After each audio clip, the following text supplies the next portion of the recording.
सुन्नी इत्तेहाद council ने तो election नहीं लड़ा, जब फहरिस्त नहीं दें तो यही मतलब है कि मखसूस नशिस्तें नहीं देनी। JUIFA के वकील पेशावर हाई कोर्ट में उन्होंने मौक़िफ़ अपनाया। जस्टिस अतीक शाह ने कहा कि वैसे आपने भी तो इस पार्टी को फराखली से ऑफर दी, ये तो ऐसा हुआ है कि माली गनीमत तकसीम हुई है। कामरान मुर्तज़ा ने कहा कि नहीं, हमने ऑफर नहीं दी, इस पार्टी से ट्रेन मिस हो गई है। पीपल्स पार्टी के वकील फारूक इशनाइक ने अपने दलाल में कहा कि ये कहते हैं कि हमारी सीटें ली गई हैं, ये इनकी सीटें नहीं हैं। नून लीग के वकील का पेशावर हाई कोर्ट के केस सुनने पर एतराज़, कहा इस केस का इख्तियार सिर्फ इस्लामाबाद हाई कोर्ट के पास है। वकील इलेक्शन कमीशन का कहना था कि सुन्नी इत्तेहाद काउंसिल सियासी जमात नहीं, इनको मखसूस नशिस्तें नहीं मिल सकती। अदालत ने मजीद समाअत कल तक मुलतवी कर दी।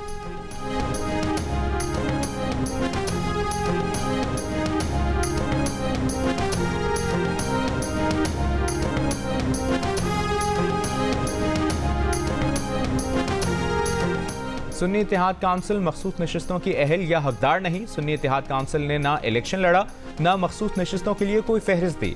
फारूक इशनाइक की पेशावर हाई कोर्ट के बाहर मीडिया से गुफ्तगू। फैसल करीम कुंडी ने कहा कि एक जमात का सरबराह जो अपनी पार्टी के इंतखाबी निशान पर इलेक्शन नहीं लड़ा, वो मखसूस नशिस्तें मांग रहा है। काउंसिल के दोनों वकीला अदालत में पेश नहीं हुए।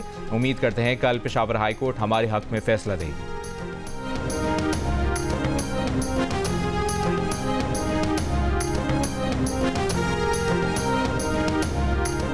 चीफ सेक्रेटरी खैबर पख्तूनख्वा की तकर्री के मामले पर वज़ीर आज़म शहबाज शरीफ से वज़ीर आला खैबर पख्तूनख्वा अली अमीन गंडापुर आज मुलाकात करेंगे। वज़ीर आला अली अमीन गंडापुर ने शहाब अली शाह को चीफ सेक्रेटरी KPK मुकर्रर करने की समरी भिजवाई थी।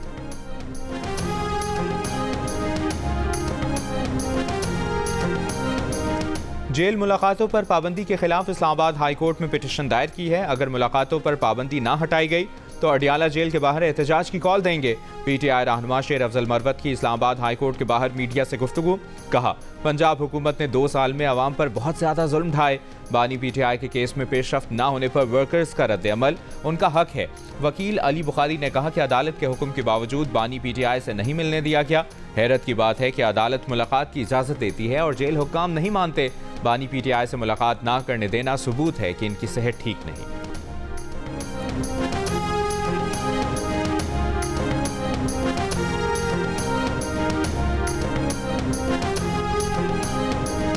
PTI ने यूरोपीय यूनियन से पाकिस्तान से GSP+ स्टेटस वापस लेने का मुतालबा किया है। ऑनलाइन पिटीशन में कहा गया है कि बानी PTI को कैद में सहूलियात नहीं मिल रही। वफाकी वज़ीर इत्तलाआत अता तारड़ की प्रेस कॉन्फ्रेंस, कहा सिक्योरिटी खदशात पर अडियाला जेल, मियांवाली और डेरा गाजी खान जेल का ऑडिट हो रहा है। PTI को सब्र से काम लेना चाहिए। जेल मैनुअल से हटकर सहूलियात चाहिए तो अदालतों से रुजू करें। इतनी सी बात पर GSP+ वापस लेने का कहना मुल्क की मईशत के खिलाफ साजिश है।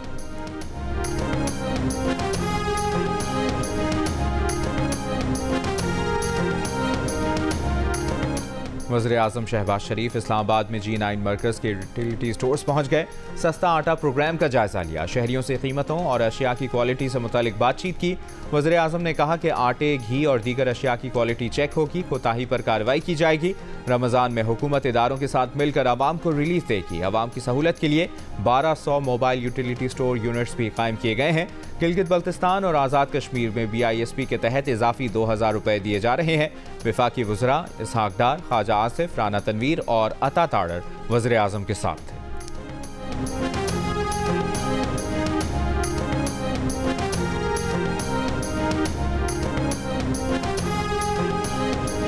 वज़ीर आला पंजाब मरियम नवाज शरीफ की ज़ेर सदारत हेल्थ प्रोजेक्ट से मुतालिक इजलास। मरियम नवाज की मरीजों को उनकी दहलीज पर अद्वियात की फराहमी यकीनी बनाने की हिदायत। सरकारी अस्पतालों में करप्ट माफियाज के खिलाफ कार्रवाई का हुक्म।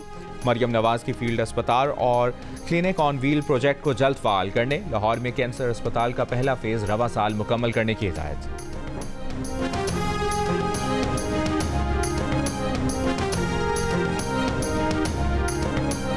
IMF प्रोग्राम के तहत अगली किस्त से मुतालिक फैसलों के लिए IMF वक्त आज पाकिस्तान पहुंचेगा। IMF से मुज़ाकरात 14 से 18 मार्च तक होंगे। पाकिस्तान मजमूई तौर पर $7.5 अरब का कर्ज प्रोग्राम लेना चाहता है। वफाकी वज़ीर ख़जाना मोहम्मद औरंगज़ेब का कहना है कि पाकिस्तान IMF से बड़ा और तवील प्रोग्राम लेने का ख्वाहिशमंद है। कमर्शियल फाइनेंसिंग लेंगे और बैनुल-अक़वामी बॉन्ड्स लॉन्च करेंगे।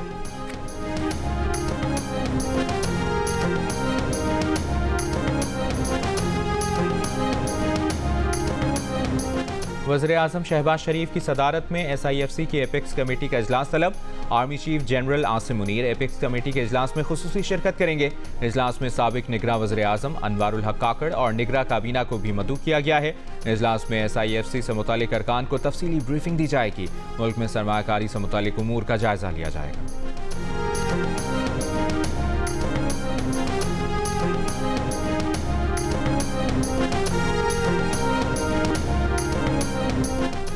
इस्लामाबाद हाई कोर्ट में सोशल मीडिया प्लेटफॉर्म एक्स की बंदिश के खिलाफ दरखास्त की समाअत। पाकिस्तान टेलीकम्युनिकेशन अथॉरिटी के वकील ने तैयारी के लिए वक्त मांग लिया। चीफ जस्टिस आमिर फारूक ने सवाल किया, सिंध हाई कोर्ट में दायर दरखास्त पर क्या हुआ? वहां तो तौहीन अदालत की दरखास्त पर समाअत होनी थी। अदालत के वकील PTA को आइंदा समाअत पर वाज़ेह जवाब जमा कराने की हिदायत। कहा, वाज़ेह जवाब होना चाहिए, अदालत को बताइए कि दरअसल हुआ क्या है।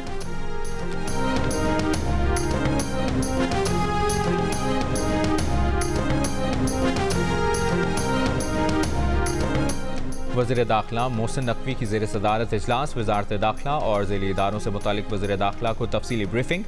मोहसिन नकवी की मुल्क में अमन अमान के क़याम और आवाम के तहफ़्फ़ुज़ को हर सूरत यकीनी बनाए जाने की हिदायत। रमज़ान के आते ही गैस लीकेज और सिलेंडर फटने के वाक़यात में इजाफा। 2 दिनों में मुख्तलिफ वाक़यात में 14 अफराद जाँ बहक, 32 अफराद जख्मी हुए। कोयटा की एयरपोर्ट रोड पर घर में गैस लीकेज के बायस धमाके से 3 अफराद जान की बाजी हार गए। जाँ बहक अफराद में खातून और 2 बच्चे शामिल, 2 अफराद जख्मी। फैसलाबाद में गैस सिलेंडर लीकेज के बायस धमाके में 7 अफराद जख्मी। गुज़श्ता रोज़ मुल्तान में 9 अफराद जाँ बहक। पिंडी में 4 हादसात 2 जिंदगियाँ ले गए। कोयटा में 2 वाक़यात में 12 अफराद झुलस कर जख्मी।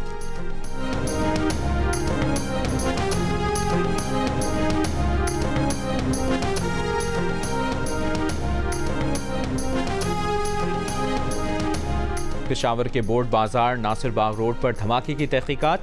गिरफ्तार जख्मी दहशतगर्द का भत्ताखोरी का एतराफ़। CTT का कहना है कि दहशतगर्द के मुताबिक भत्ताखोरी के लिए बारूद नस्ब करने का टास्क मिला था। धमाके में बारूदी मवाद की जैकेट के इस्तेमाल के शवाहिद नहीं मिले। 10 मार्च को नासिर बाग रोड पर धमाके में 2 दहशतगर्द हलाक, 1 जख्मी हुआ था।